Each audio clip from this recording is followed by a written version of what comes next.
So good afternoon, everyone. Sorry, we are in the same room. It's going to be a pretty informal meeting today. And I wanted to start the presentation, and I will share now the screen with all the participants. So.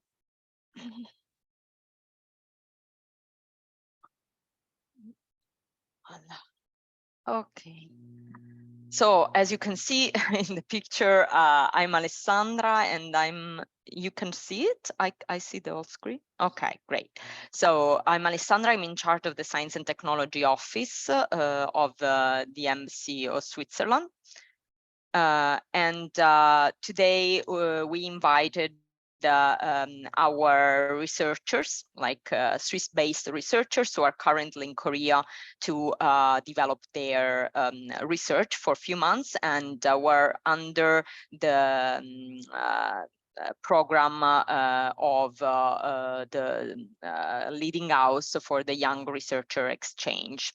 The idea, our team belongs to the SwissNext network. Perhaps some of you already know the network. We are about 26, 27 offices all around the world, and most of the offices are based in the embassies, but also other offices are more independent and acting as a consulate general. And our scope is to promote Swiss higher education, research and innovation all around the world. So for this reason, we cooperate with Swiss organizations, and ETH in this case is the leading house for all the relation of Switzerland with the East Asian countries, which means that ETH can administrate some of the funds from the State Secretariat for Education, Research and Innovation, which are useful to promote this exchange and also research cooperation. And for this reason, when there is the opening of the call for the Young Researcher Exchange, we are in charge a bit of promoting it.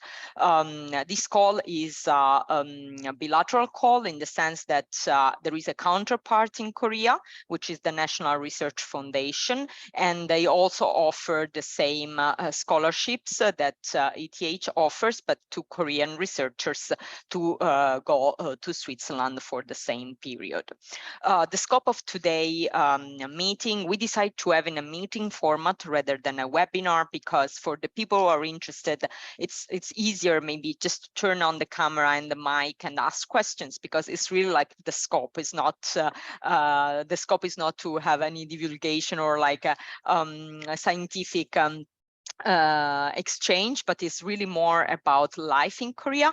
So the idea, what we ask to the researchers, and I really thank them because they invested their time to prepare the presentation, is to prepare a presentation about their life experience in Korea.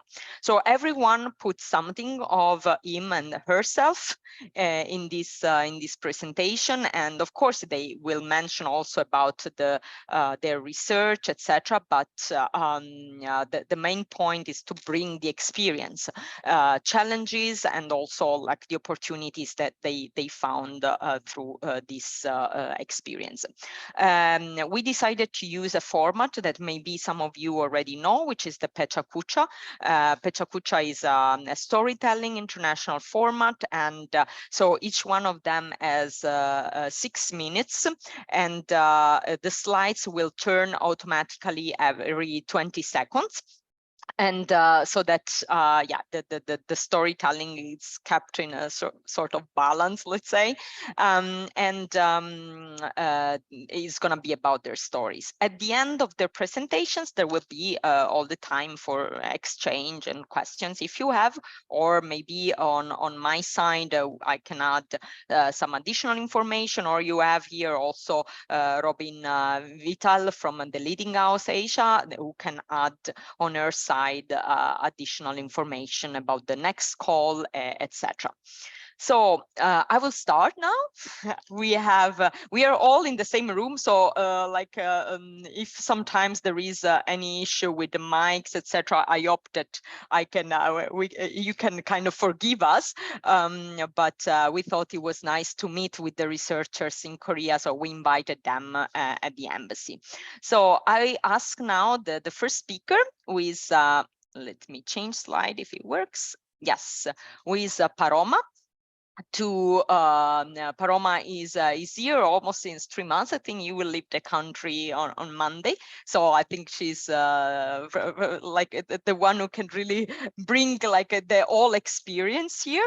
And yeah, she will start the presentation now. So I close my mic here. You know, I have a lot of controls, and then switch to the first slide. Can you hear me? Yeah. Okay. Is it started already? Okay. Hi, everyone. My name is Paroma, as you saw. I'm Swiss, British, and Indian in equal parts most of the time. You must be wondering how I ended up in Korea. And I actually often wonder this myself. And I still can't believe that I'm here. Retrospectively, my personal and professional trajectories seem to come together seamlessly, but trust me, it was quite the bumpy ride with no clear direction. And since stories must begin somewhere, I think that I'll start mine here, which is RAP, rhythm and poetry, my favorite genre of music since I was 10 years old. At age 14, I told my mom I'd one day write a history of rap, thinking I'd only be able to when I was wrinkled and rap had become as historical as me. But luckily for me, the existential crisis that comes with a PhD arrived early, and I was no longer convinced that I would be the theoretical humanitarian and save the world with my thesis. And my brilliant supervisor seized this opportunity and asked me, why not rap? And indeed, why not?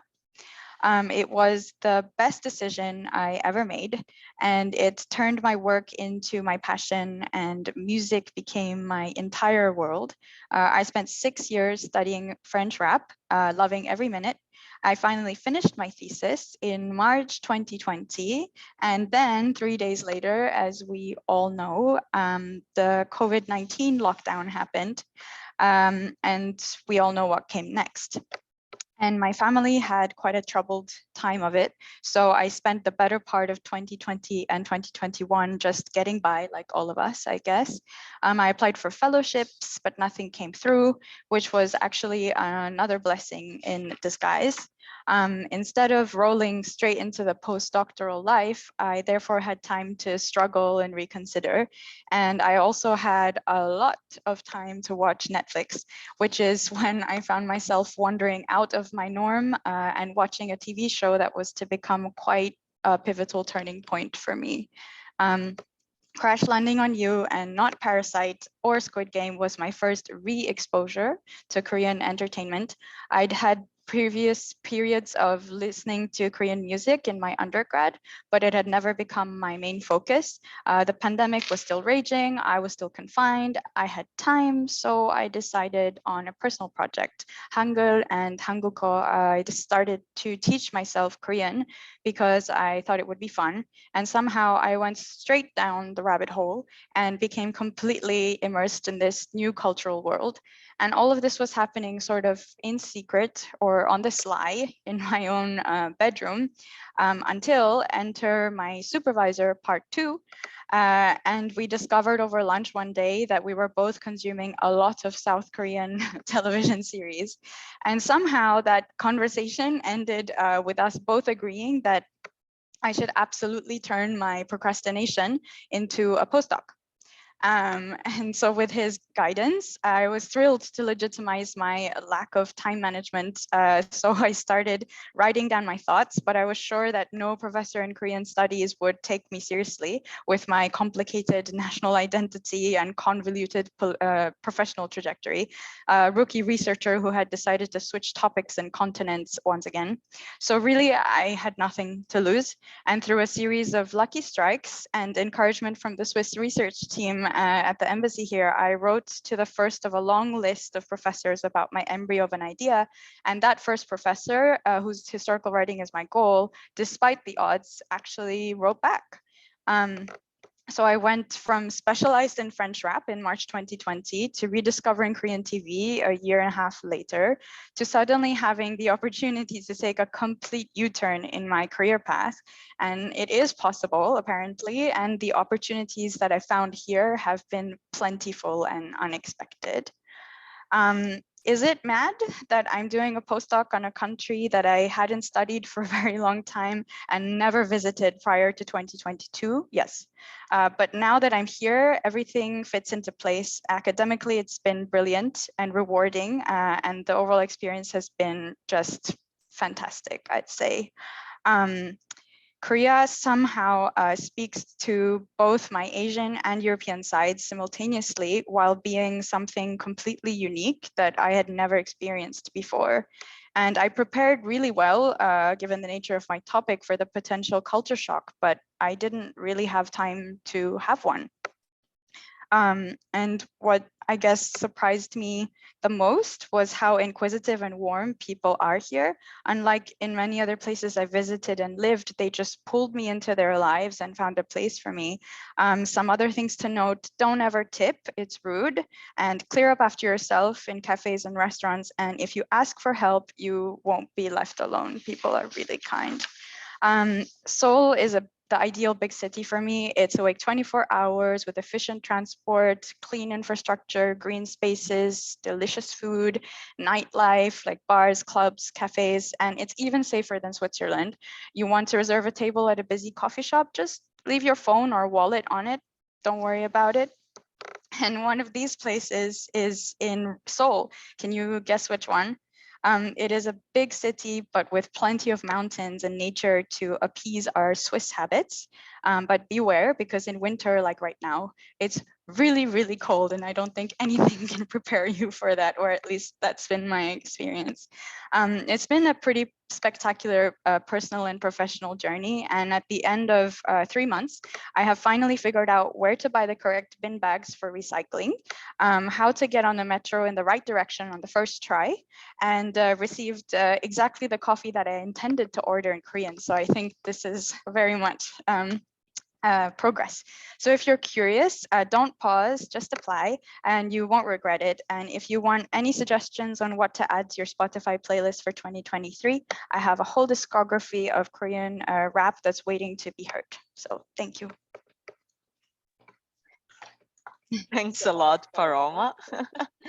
Now is the turn of Simon. Oh, yes.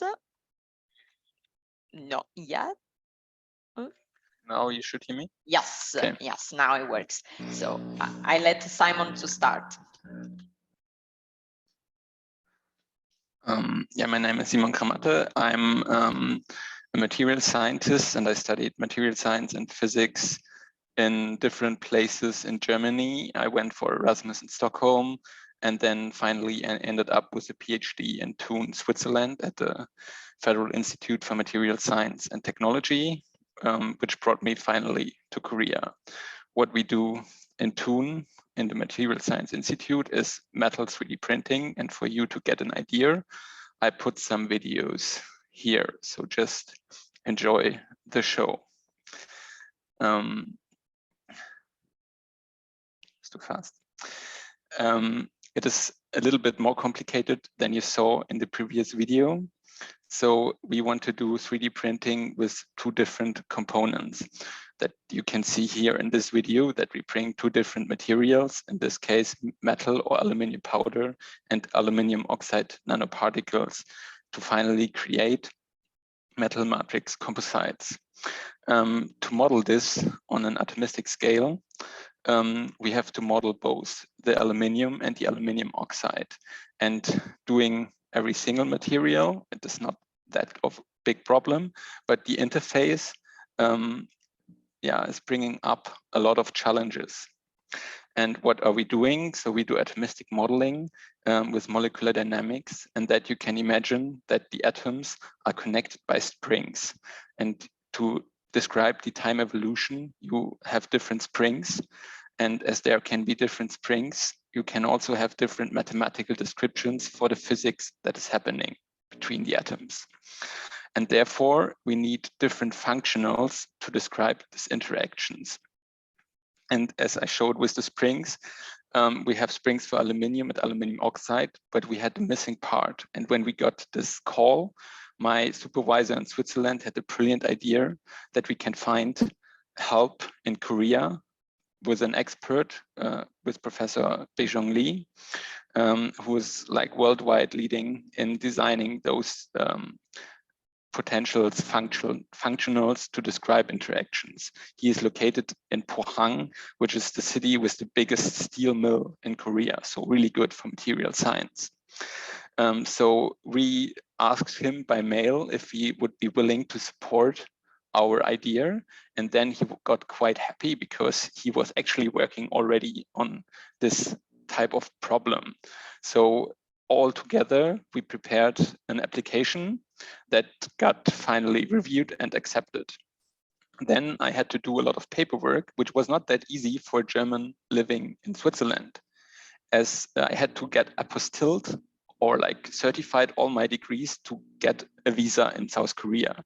But finally, I got to visit the embassy in Bern, which I really like, as this is my usual running route in Bern.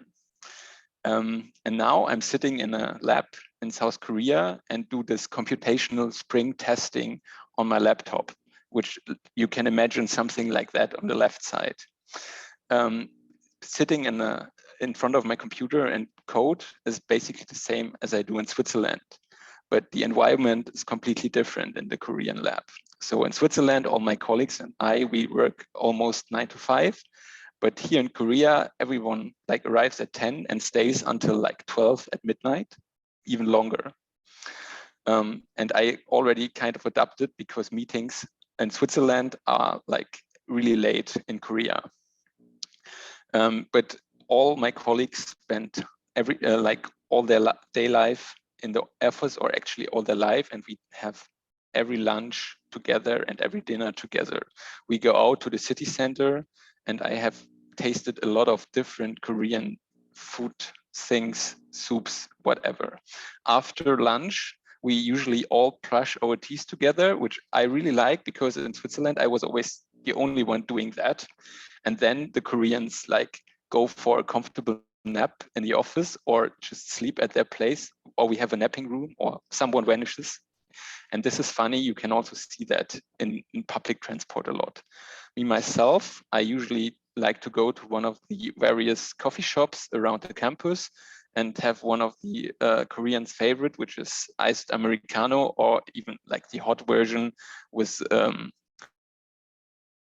in like really nice coffee shops and really good coffee, I have to say. Then I'm in Pohang, which is not the capital. So moving around got a little bit different for me. So in Switzerland, I usually go by foot or take my bike. But in Pohang, we always have to go by car or take a cab to then finally get stuck in traffic jams. And even walking is not making it faster because the infrastructure is not optimized. On the other hand, moving around in Korea itself is really convenient. So the train system is sometimes a little bit better as the Swiss actually. And if you want to go to smaller places which have no train connection, you can take one of these nice deluxe buses. I usually go to other places to hike, and hiking in Korea is completely different in my opinion. So in Switzerland, you are mainly on your own with your problems and have to climb the different things. In Korea, they build stairs on every difficult part where you sometimes have to queue. Back in Pohang, I'm living on a campus, and here you can see the cafeteria, which is serving 3 meals a day, 7 days a week. And also other facilities on the campus make life easy. So you have a swimming pool, a gym, some football places, and some other shops. On campus, I'm living in an international dormitory, which is called DICE, which reminds me a lot of my Erasmus experience in Stockholm with a lot of French and German students. But which is really special is that I share an apartment or actually a room with a Korean, which really improves the French-Korean friendship. And with that, I would like to thank like the program and everyone who helped me to get this scholarship, for the opportunity I got to continue my research in Korea and yeah, get to know a new culture. Thanks a lot, Simon. Now I just learned that it's Simon and not Simon. Can you turn off your... Yeah. And yes, thanks a lot also to you. Now is the moment of Zazu. And yeah, so I will let you start the presentation. Okay, you can hear me? Okay, well, so I'm Zazo. I'm born and raised in the Netherlands, Amsterdam, really the low flatlands, where I did a very theoretical bachelor, and I was also originally planning to go into theory, but I felt like I really wanted to do something with my hands, look at things that are always definitely true. So my adventure actually already started when I left my home country and went to the high mountains of Switzerland to work with a group of Professor Lucio and get to know mountains, which was already a surprise. But the interesting part is that my project was always a collaboration with a group in Korea. So the work we work on is on colloids, which are primarily, simply said, small spherical particles within a liquid, and we do whatever with these. So these things are so small that you can only see them with microscopes, smaller than your hair, and we can make structures of them. We look how they interact in two-dimensional planes. We make large arrays of them. And we can do anything with it. But what my project is specifically on is that we take these colloids and we make these kind of patterns, and we place these patterns in liquid crystal systems. But then the point is, nobody in my lab, not my professor, not my colleagues, and honestly not me, had any idea about liquid crystals. So what is a liquid crystal? A liquid crystal is your screen, a liquid crystal display, LCD. It's a system which is both liquid, very easy to move around, but because it's also oriented in its molecular dynamics, you get these beautiful colors. Light interacts with it differently. You get these points which are on there. You get these Streifen, they call it in German. So it's very interesting, and I had no idea what to do. So I got in contact with the group in Korea, and I asked them, and I went actually the first time when it was still high time COVID. So everything was closed. I could only talk with these Korean people, and it was amazing. They could teach me so much about how liquid crystals works, how to take measurements, how my project works. Super interested in all the work we did, and I felt immediately at home with this amazing group. So one of the things that was interesting is the labs are much smaller, much more messy, and up to like 11 a.m. often completely empty. So people arrive for when it's time for lunch, like maybe 10 minutes before to check your email. But in general, the lab is just completely empty in the morning. Always nice to start the day. I could always use whatever machine I want. But that's also because in the evening, they work till 10 p.m., 11 p.m., maybe even longer. And yeah, this is a complete culture shock, which also is something I really learned. Like, I now know that I can call my colleagues in the Swiss afternoon because they will be working in the evening. It's much better for them to call them. And one of the advantages is that it means that you always have dinner together, which especially if you're a visiting student is amazing. I eat dinner alone like once a week at most. Normally you just eat together either with the Koreans or the internationals. You order food, which just arrives to the office, and then you have a table there. I don't know why. You have enormous dinners together, and I think this is one of the things I find the most interesting here. It's so much a group experience. Like, nobody is doing their PhD alone. This is a celebration for somebody's PhD. Everybody was there. Nobody missed it. They planned a date that everybody would 100% be there. Because, I don't know, that's what you do. And every week we have a lab cleaning Friday mornings, and everybody is there. Nobody misses it. If one person of the lab, 15 people can't be there, we pick another day so that everybody can be there.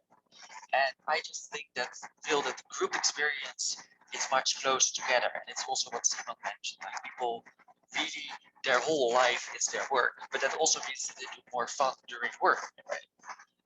So every month we have a birthday celebration for everybody whose birthday was that month.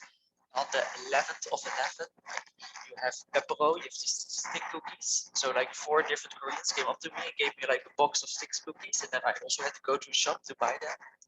And we together drink like the iced Americano. And you should remember it's like -5 here. And all the Koreans are still drinking frozen coffee. That's like also -5 and it's cold outside. And I do not understand this, but it's also interesting to see how different people live, and then it's just, you get used to it. Another thing that if you ever go to Korea, you have cacao. It's just WhatsApp, and it's Grab, and it's your payment method, and it's your taxi thing, and it's your public transport, and it's everything. And just knowing that this exists has made contact with my Korean colleagues so much easier. I now know how to reach them any moment of any day. And then, of course, the chance to be in Korea is amazing, and you have so much time to see the country. So I cycled 200 kilometers on the East Coast, just cycling along the roads. There's going to small villages where nobody speaks a word of English, and you're just hoping that it works out. And sometimes you get something that you do not want, but it's okay. And just in general, I find that Korea has the most beautiful hidden places. So what you here see is the Hanok village. It's like old Korean building style. And they kind of like rebuild the buildings because they're from wood. So most of them burn down at some point. And they just rebuild it because they want to celebrate their culture and share it. And you find these amazing, I call them selfie locations, because you also see the Koreans. They go there, they take a selfie, and then they continue. But I have no idea who makes this place. It's just a road next to a river. There's no shopping mall. There's no nothing. There's also like a fake Eiffel Tower like next to my house. And I don't know why or who does it. And the last thing I want to mention is that one of the amazing things of going abroad, so if you have never done it, you have to, is how open also the international community always is, because everybody's abroad, everybody wants to find new things. And within a week, within a day, you have a new group of people that you celebrate together with, you visit all the different places, you climb up the highest mountains, and you just look over Seoul, which is the biggest metropolitan I have ever been. Like no European city gets close to my spirit. And I didn't add the picture, but at this mountain behind me, there's about 500 Koreans in a queue. I just climbed on the side. You don't have to take the staircase. And yeah, in the end, I'm just very grateful that I could come to Korea and work on these amazing systems of college with people that also know what's working around my college, so we can really work together on a more collaborative projects. And I would wish all of you to also go on a exchange, preferably with people that you also really work together with. Thanks, Dadzo, also to you. I think it was really nice to listen to all the three of you, because what I remark on my side that all of you, of course, has a personal story here, but you also highlighted common points and also many differences. But I hope that what you share was of interest for the people here. I just go out from the screen sharing now. Yep. So that we all see each other here. I'd like to check if there is anyone among the participants who has a question for them, perhaps about their presentation or something that was not mentioned in the presentation and as a curiosity. I mean, it's done for you, so just please turn on your camera and or at least your mic and ask the question, please. Yeah, hello. Thanks for very inspiring presentations. Question for, I'm sorry, I forgot your name, but the first one who spoke. Is Korea like can you tell TV us? series? Sorry.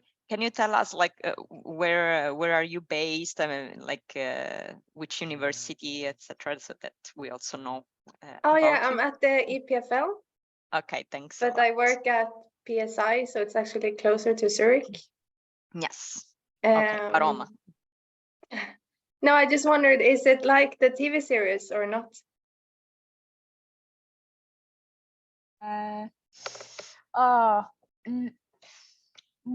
Well, okay, I study culture, so I think it helped me to watch a lot of TV. I want to say that because that justifies my work as well. But I mean, I think you learn I learned a lot from watching TV by noticing what was different about Korean TV series versus like American TV series. But of course, it's not like TV, just like America's not like Hollywood or anything. So, but it felt much better having watched what I think most Koreans watch as opposed to just watching like Parasite or Squid Game, because then it would have been a very sort of selected view of what I like Korea produces. And so in that sense, I tried to sort of equalize the level of my cultural experience as much as I could before I came.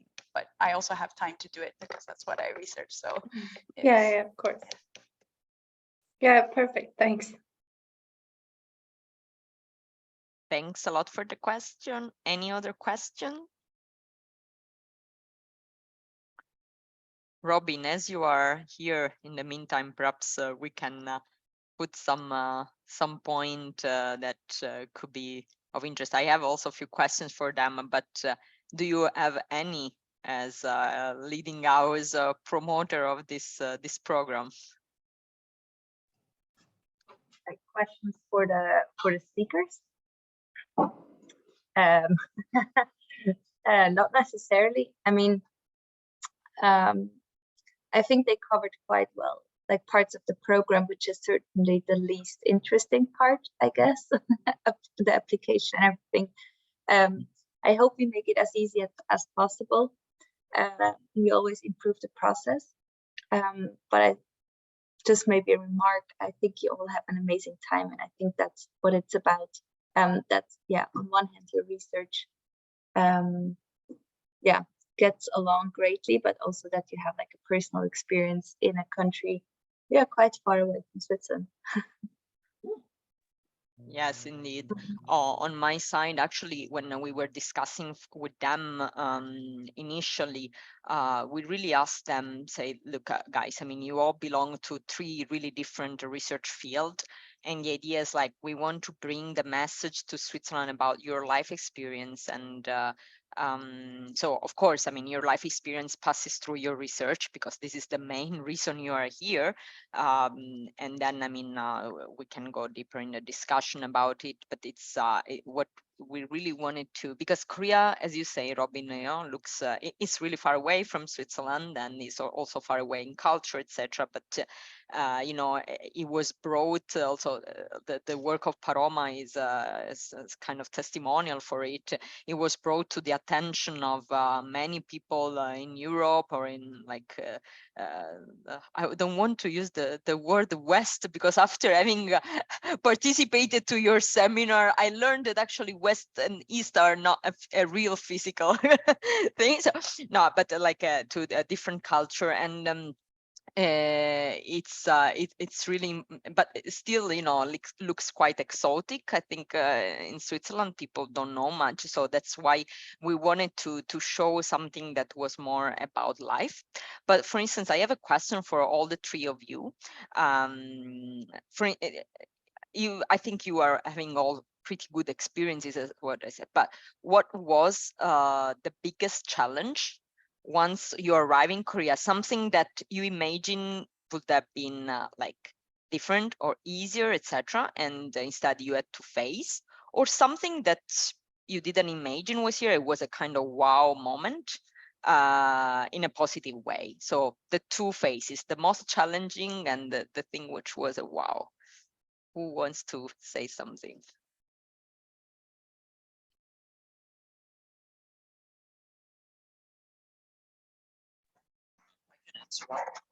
What I found most challenging, I would say, and I think this is pretty personal, but I find it extremely hard to find things on Google Maps. So Korea is officially still in war with North Korea, and because of that, they're not allowed to have Korean maps on American and like other servers. And because of that, Google Maps doesn't work. So you have to use a Korean map system, which is absolutely fine for public transport and stuff, but it also means that if I'm looking for a restaurant that has bibimbap, then I have to write that in Korean. And I can write some Korean, but for the basics I know now, but like some other things, I just have trouble finding it or what it is.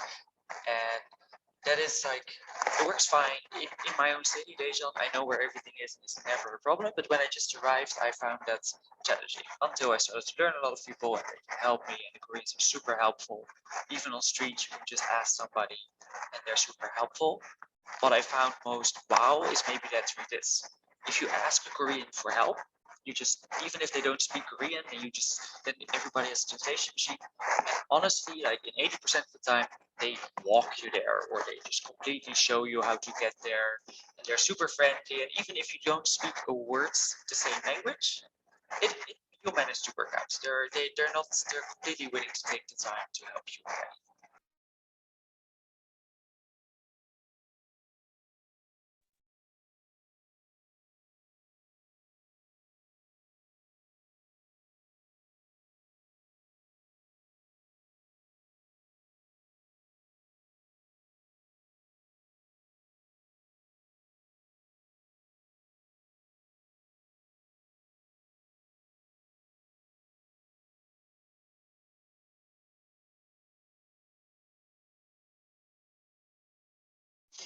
Actually, I completely agree with what Zazo was saying, because I was thinking of a similar type of thing where I think that I think we both had the same challenge, which was actually a monetary one, where I had asked earlier if the previous person who'd come here with this fellowship, if it was possible to have a bank account, and he had no problem getting one. So I came here thinking it would be fine. So in a way, I was sort of unprepared for what happened afterwards. And I guess bureaucracy, it's silly because I assumed bureaucracy would be different in a different place, but it's just complicated everywhere. And I just found, in the meantime, my Swiss bank, which I'm not going to name, but I'm really not happy with, blocked my card, even though I told them I was coming to Korea and I'd made them register it on the system. They thought, of course, that my card had been stolen. So I found myself without any money, no bank account in Korea, and I actually had no food that day. And yet, as I was saying, like, just someone invited me home for dinner. I got like food and full belly. Then my professor managed to get money for me and gave me cash so that I could manage until and it's so embarrassing to be in that position with a professor that you're meeting for the first time, but everyone was so kind and it just wasn't an issue. And like, I also had to go to the doctor here, and that was also difficult because obviously there is a language issue, and I did teach myself to read, and I speak a little bit, but certainly not enough to manage those kinds of situations. And again, just my friend, my professor's student came with me and I translated, and it was just so seamless. Like, I just wouldn't have managed without the people here. They're so kind. And that was really a welcome surprise. I try again. I know you hear me. Perfect. So for me, the biggest problem is like when you are in the train or in a bus and you don't understand anything of the language, because I haven't learned the alphabet as the others did. So and sometimes the GPS is not working well, and then it's really hard for me to get off at the right stop. So I don't know what they say, and I cannot read what is written there, and then you cannot use like some picture translation from the back of the bus to get off at the right stop. And especially in Seoul, I've sometimes not managed to get off at the right subway stop, even if this is like not that hard as in Pohang. But yeah, that was like the biggest problem for me. And yeah, and I just can add to the others the same thing, that Koreans are always super helpful. I also went to the doctor, and they have someone who's like an English speaker, and it was a she for me, goes with you to everything, and she translates and helps. And this is, yeah, I would not know something like that in Switzerland or Germany. Yeah, I just wanted to add something. Another thing I found really interesting and quite surprising is obviously people, unless we talk to each other, don't necessarily know where I'm from. And I was so impressed, like with my broken Korean, there's a couple of there's this man who sells these sweets like just in front of my house. And so I always pass by and I always buy something because they smell so good. And he doesn't speak English, but he asked me very specific questions about India, and he knew so much. And that was really interesting to me because he knew more than me almost. And then I went into the convenience store, and then this lady was there, and she was like, she looked at me and somehow decided I hadn't eaten enough and just gave me a whole like kimbap and heated it up and just was like, you have to eat this. And she made me sit and eat it like until she was satisfied. So. Yeah, those are pretty interesting experiences. When it comes to the transportation, as you mentioned about it, I remember also like when I arrived like 5 years ago, neighbor maps was not in English. That was a challenge. We had to use like a city mapper, which works a bit everywhere, but doesn't work like in the sense that it works and not. So it was a bit limited. But I must say that now, has many information like a neighbor maps, it's fully in English. And yeah, some restaurants maybe as they are registered with the Korean name, you have to write in Korean, but actually most of the things you find in English. And I fully agree with the point that you all mentioned about how Koreans are supportive if you are in need. I have a big chance. I mean, in our team, I think colleagues are extremely supportive, and I don't like being dependent on people. And here you feel you are somehow, and but they don't make you feel that it's heavy for them to do it. I think that sometimes I experience this like in other places, while here it's like I have my colleague accompanying me to the doctor, etc.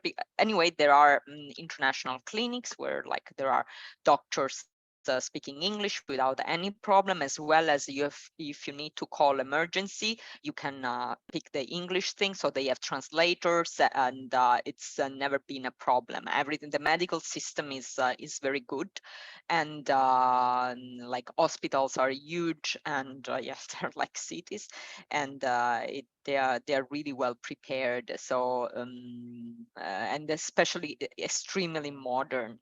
In addition, something that was for me a kind of wow moment was that when I learned that people here like go to the hospital even if they need some shot to get some energy, while in Switzerland, even if you go to the emergency, sometimes you're worried how much I'm gonna pay. Instead, here people get it for free. So it's really totally different system. So this like really for what concerned the experience. And also I agree with you, Paroma, it happened also to me when I was hiking once. They were like feeding me with things. I had my stuff, but they were stopping me. No, you need to eat. And just all these like more elderly people showing like, I have these candies, I have this and that. And yeah, really. And also like foreigners, especially, I mean, maybe in Seoul a bit less, but if you go a bit outside Seoul, people are really curious. People are really curious, and like they look at you, they ask, where are you from? And the first question you get is, what's your favorite Korean food? Because what you see in the drama, to come back to the question we received, it's quite true when it comes to the food culture. If you see in the dramas, everything goes around the table. There are always about food. People are always meeting. Like being Italian, I remark this a lot. So, but it's all about this part, and it's true. Like they are really interested and curious about it. So this is a point. In the meantime, did anyone think about a question, or you want me to go ahead with others? I have some questions for everyone. Can you hear me? Yes. Yes. So, yeah, just to present myself, my name is Calypso, and I am a master's student in Korea right now, and I also worked a bit at the embassy. I was supposed to be there, but just got out of COVID, so yeah, nice. But yeah, also sorry, just before I share my question, you will see for all of you people that never came to Korea before and are thinking about coming, everything here is so, like they all explain, so convenient. Like convenient to a point where you didn't imagine that you could do this more conveniently. And Koreans, for them, it's normal, and you're like, oh, we're so dumb, we never thought of that before, because everything is so convenient. Like it's god level of comedians. But yeah, otherwise my question was, since you did like a Paroma, like a postdoc, and other two boys like a doc, like a PhD, how much time did you have like outside your research time to explore Korea and to just have time for yourself and your friends?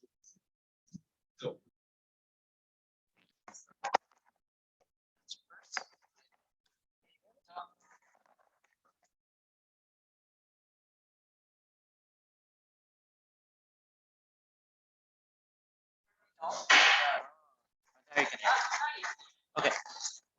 So basically, very simply, I worked during the week from Monday to Friday, and then on Friday evening it's over, and then there's like a trip going somewhere almost every weekend, or we stay in Daejeon and we do a lot of bike trips from there, which is super nice because there's with the group mostly the internationals, but remember the internationals are also a few Koreans that just are enjoy hanging out with internationals. We consider them international. And the nice thing from the bike trips, I think, is that you indeed come to like the villages where normally there's no foreigners. And then it's a completely different experience again than the cities. Sometimes, so I live very close to the Korean bathhouses. So I go almost twice a week to a Korean bathhouse just for an hour in hot water, natural springs in Daejeon. So that is also something you can then do. But in general, we work during the week and we experience the rest of Korea during the weekends. But also the work itself is an experience.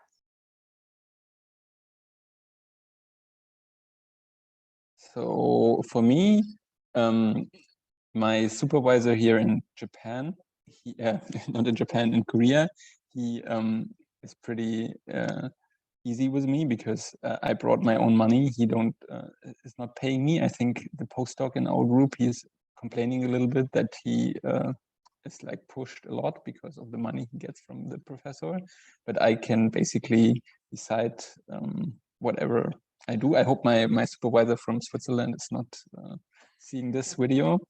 So I can, if I tell the professor here that I would like to go somewhere and it's easier to leave on Thursday evening than leaving on Friday evening, then he'd say, just tell me, and I'm fine with that.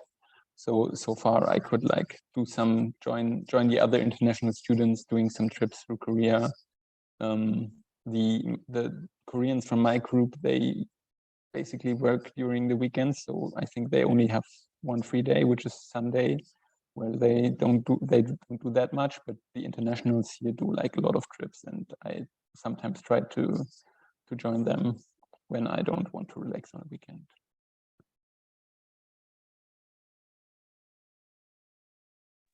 I think for me, the experience is a little bit different because for one thing, I didn't think I'd get this grant and I'd applied for a longer term one, which I haven't heard from yet, but I basically was looking for funding to come and stay here for longer. So to me, this is just the first part of a longer term experience. So I didn't behave in a way where I felt like I wasn't going to come back. So I guess I did less activities, I think, than the other two.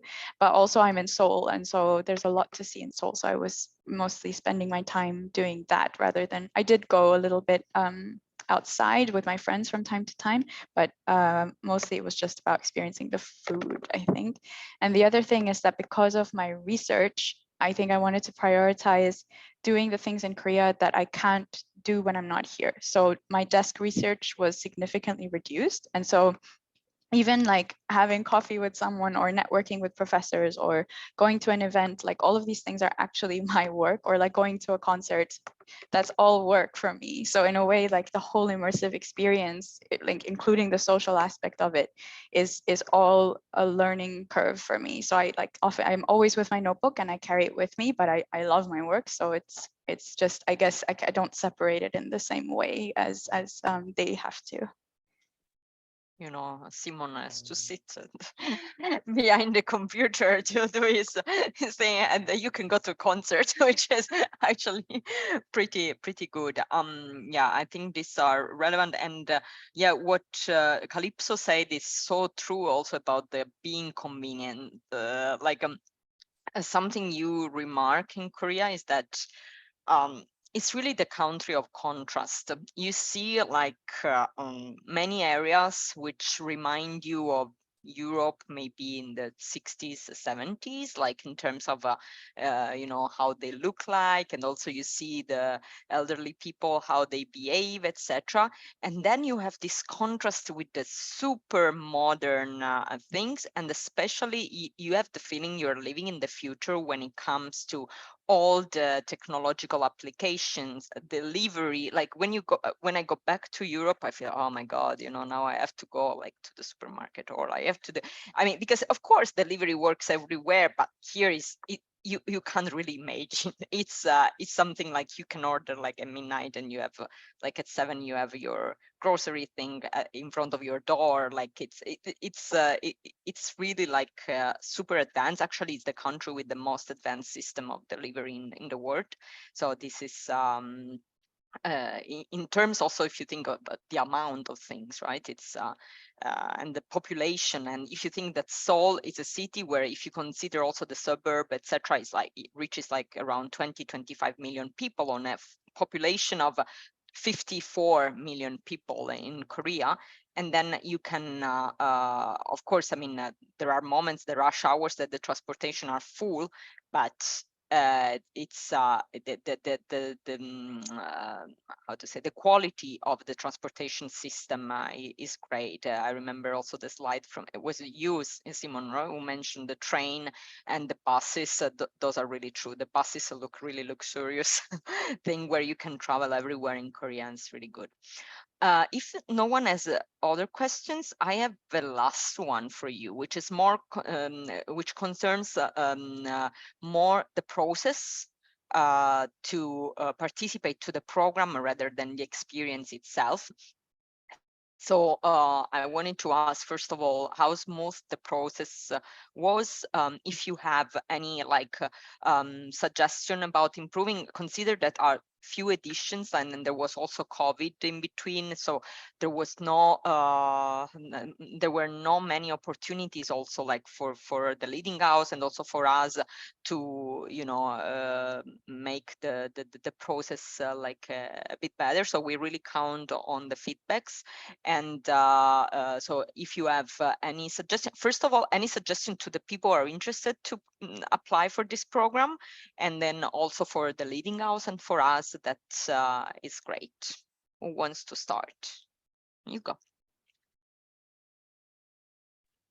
I think, well, my experience is probably going to be more for either independent scholars or like postdocs like me, because without the institutional framework, I think the trickiest part of the process was finding a professor who was willing to vouch for me. I was really lucky that the professor I actually wanted to work with replied to me, but it's really not guaranteed. And when I came here, writing to other professors here, which I thought would be easier once I was here, was actually very difficult, and only like it took months for me to find, not months, but weeks to get them to reply. So I'd say that's quite hard. But once that's in place, I think the process itself was not too difficult. Like there's not that many requirements. The visa is a little bit annoying, as it always is, but it's not any more bureaucratic than any other visa, I think.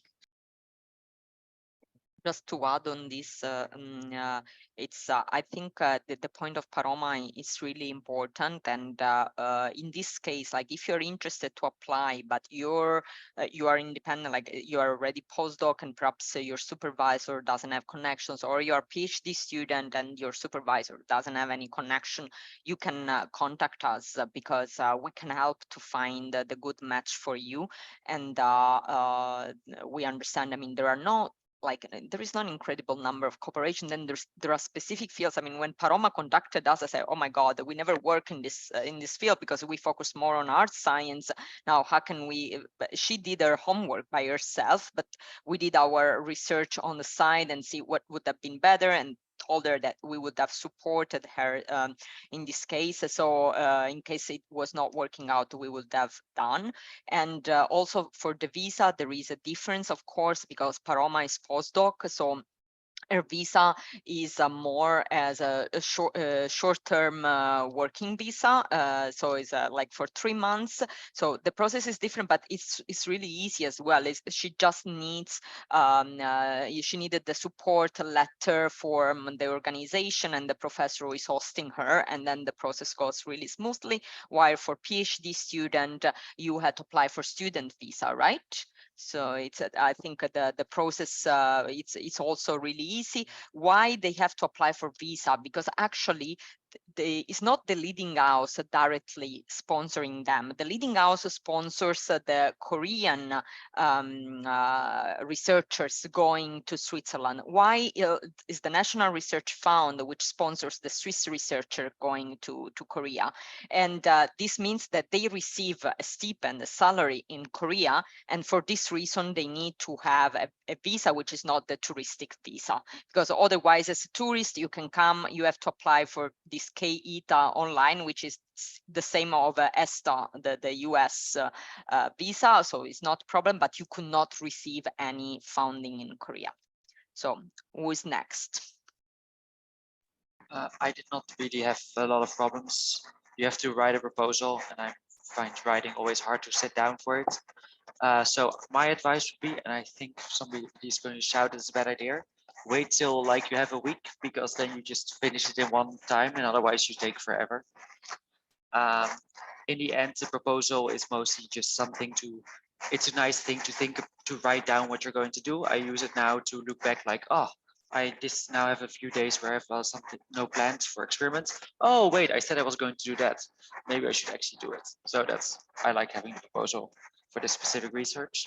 And that's something I want to mention. What I really like about doing the research here now is that because I'm here on one specific project, all the other things are a bit like side now. What Barone also said, I'm here for some specific machines in my case as an experimentalist. And all the other things are kind of irrelevant because now I have these machines. And it's so much easier to do research if it's so focused instead of the 5 side projects that I have in Switzerland. Just my 5 seconds. Yeah, for me, so as I did not apply like on my own will. My boss somehow made me apply, but this worked out super well. So and I actually didn't ask someone for help. We just reached out by email to the professor, and he was really happy to host me. And the university was a little bit difficult in Pohang, so I think they, or maybe also because I didn't understand well how the financing would work. So in the first place, the professor had to organize a little bit how to contact the right person at the university.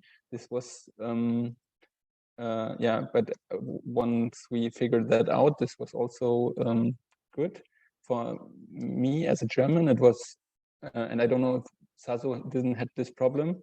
I had to send a lot of my degrees. Actually, every degree I had to send to Postdoc, but it was like a certain, it's called apostille. And I had to go like to a lot of things in Switzerland to get that, and it was not that cheap. So I spent around 150 or 200 francs to just get my my degree certified, and that was something I didn't expect in the beginning, and took me a long time to figure out actually what's the right way to get that, because there are different informations online for that. Yeah, but then once I did that, then the visa process and the arrival actually at the university was well organized. Yeah, I think this is really, I also had to do it when I had the contract for the embassies, like to prove that your certificates, your degree certificates are original. And yeah, this is generally the normal process, like when for job application, and then also for visa processes, yes. So if there are no questions from the participants, I like maybe to leave this last minute to Robin, if you want to say anything also about the next call, the opening, etc. And before closing on my side, I'd like to thank especially two colleagues, Gion, who is here, or maybe she disconnected. Oh no, it's here, still here. And also Gion, as Calypso, she got COVID. That's why she can't be here at the embassy. But both Calypso and Gion work a lot to organize this session. So hi, Gion. They really work hard on it, and connections with the researchers. So thanks a lot for your work. Gion is in charge of academic relations. You can check on our website, which is the Swissnex website for the Sol page, and you find email, or anyway, we have your email now as you registered for the meeting, and we will send you our page. And I would like also to thank all the researchers here, because it was really an additional work for you. We really appreciate your work, and also you as yeah, you see someone is applauding, and also you guys that are participating and got interested. We really hope that you can apply for this experience and to see you in Seoul. And now the last word to Robin. Thank you. And yes, thank you to everyone as well. So yeah, some more hard facts. So the next call launches on January 9th. So in about a month. And you have around 3 months time. So until the 31st of March to upload your application. It's just an online form that you have to fill in, and you already can see like the requirements, but the specific form will only open on January 9th. So just that you know that it's not yet there to look. But generally, I would say it's like any other online application, maybe even a bit easier. You just have to fill in the required information. And then, as we mentioned, it's a bilateral program. So we just check the applicants for eligibility. So are you really a doctoral or postdoctoral student and not already a 50-year-old professor, because that would not be an eligible person. And then it's actually the Korean side, though, so the NRF, that checks the application as well. And then you can hear back around, let me check, around mid-June. So it takes around 2.5 to 3 months until you get a notification whether you are part of the program. And the earliest start to come to Korea is on September 1st. And it's a 3-month stay. So the 3 months are a bit the lower, but also a bit the upper boundary. You need to stay 3 months to get the bank account, which is important for the NRF to transfer your stipend, because they are not so flexible in transferring it to your Swiss account or to another account. It has to be your account on your name. So this is why the 3 months is quite important, but also you cannot stay for much longer. So it really is a 90-day research stay. Yeah, and if there are any questions, you can also always write us. Our email address or my email address, you can just check on the website. If you put in Leading House Asia at ETH Zurich. I want to emphasize that, as you know from the researchers that just presented, we are not like ETH. So yeah, we are ETH, but we're open for all students, all research fields, and not only for the ETH domains, of course. And if you have any other questions yet, just write us, especially, and maybe I can point that out quickly, if you have another nationality outside of the EU or Switzerland, maybe just quickly text us beforehand so we can see if you're eligible for the short-term visa. So we can like start the process before or figure this out further. And yeah, otherwise, happy to receive your applications. Thanks, Robin. And yeah, thanks again, everyone. Feel free to write to any of you here at the office, at the Science and Technology office of the Swiss Embassy, or to Robin, and we will be happy to reply your questions. And we will share with you the recording of this presentation, because we had also other people registered, and then, you know, because of the schedule, it's difficult to join. Feel free to share with within your network if you think there might be other people people interested. For us, it's really good if you can spread the voice and yeah, get up like as there are anyway quite a few opportunities. It's not too limited in number. I think it is good if there is a good number of applications. So with this, I think it's all. And I wish you all a good day in Switzerland and good evening in Korea. Bye-bye.